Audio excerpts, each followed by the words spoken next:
Ago, my friend Peter Firmin and I made some films called Ivor the Engine. I expect you saw them on television. You probably remember the story about the dragons and the one about the elephant who was in the gasworks. Her name was Alice. They've been made into video cassettes. But there is one question that people keep asking me, and it's this. Why has Ivor got those huge whistles?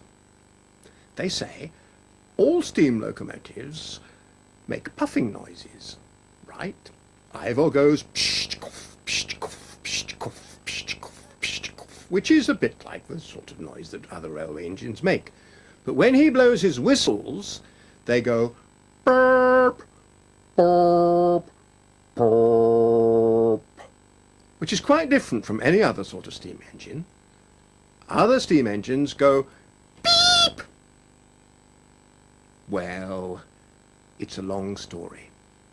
Ivor got his 3 big pipes a very long time ago.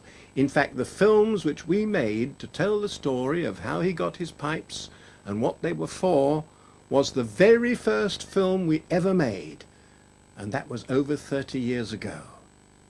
And that was a time when television was all black and white and grey, and life, on television at least, was very much slower and gentler than it is today. Not very long ago, in the top left-hand corner of Wales, there was a railway.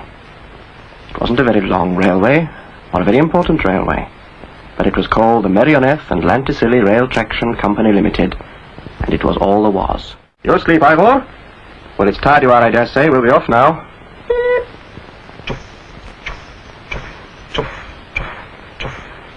And off they went. Back home to Lanyog. Over the viaduct. And all the way home, Ivor was remembering the choir. And he was wishing, oh, how he was wishing that he could have sung with them. But of course, little railway engines don't sing in the choir, do they? Pity, though. Well, that's the end of this week's story.